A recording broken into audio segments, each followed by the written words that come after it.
Najprej bi čestital za 100-letnico obstoja kulturne dvorane na Stavbah. Prav tako bi čestital vsem zaposlenim v Kulturnem centru Litija, ki uspešno upravljate in skrbite za dvorano. No, jaz sem doživel veliko lepih dogodkov v tej dvorani. Od otroštva pa do sedaj se jih je nabralo kar nekaj. Izbral sem samo nekatere od teh. Problem jih je na kratko opisati zaradi omejenega časa, zato sem se odločil, da jih raje preberem, kot pa da bi katerega pozabil povedati. No, kot otrok sem odraščal na Stavbah in se spomnim, da so nas otroke, ki smo se igrali v parku, ljudje, ki so iskali dvorano, večkrat spraševali, kje je ta dvorana, čeprav so stali 20 metrov stran. Objekt, v katerem se nahaja dvorana, stoji med dvema blokoma z leve in desne strani. Takrat je bil vhod v dvorano isti, kot so ga imeli tudi stanovalci sosednjega bloka. Problem je nastal, ko smo zapuščali dvorano po kakšni prireditvi in se je pred izhodnimi vrati nabrala dolga vrsta. To je bil večni problem.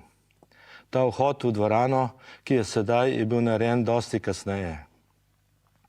Ko sem bil še otrok, mi je oče razlagal, da so leta 1950 na njegovo pobudo ustanovili v Litiji boksarski klub.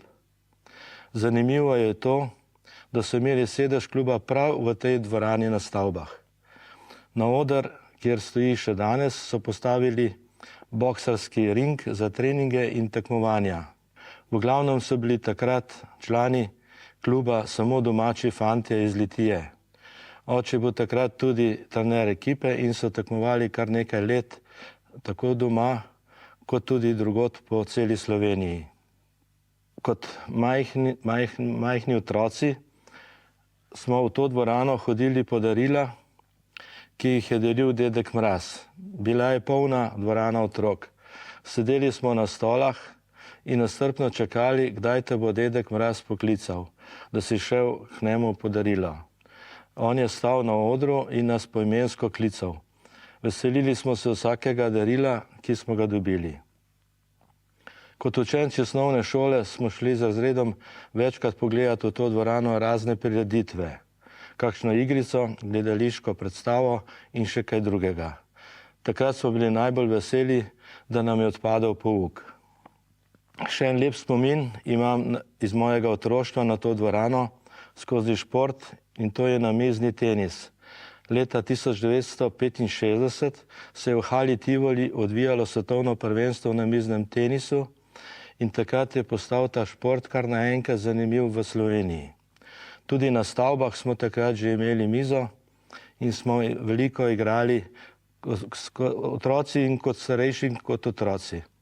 Meni je kar dobro šlo in sem leta 1969, star sem bil takrat 13-14 let, na občinskem prvenstvu prvi zmagal in prejel zlato kolajno.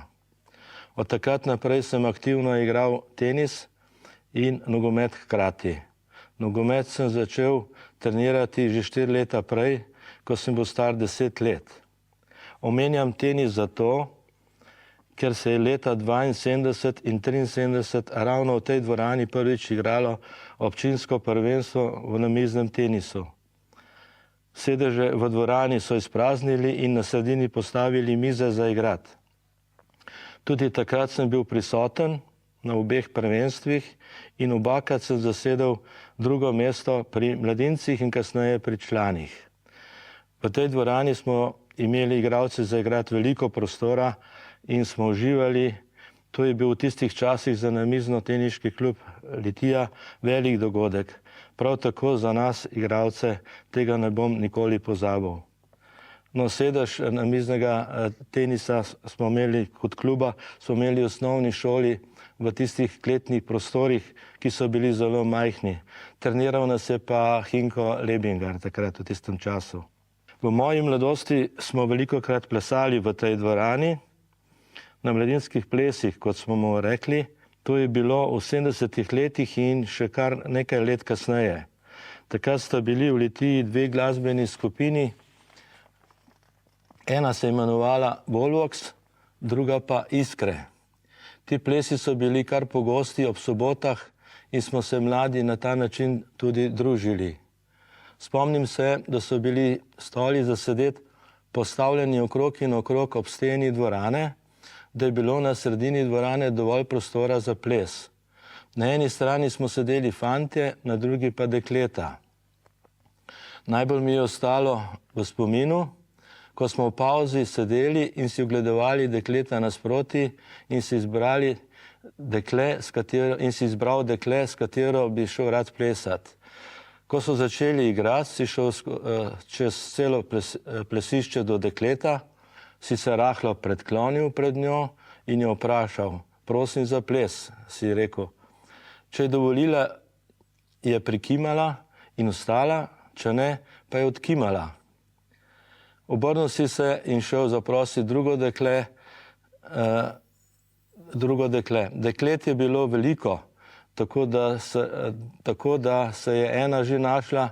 Če ti je bila katera zelo všeč, si imel skozi v glavi željo, da bi zaigrali kakšno počasno, da bi se z dekletom lahko dlje časa stiskal.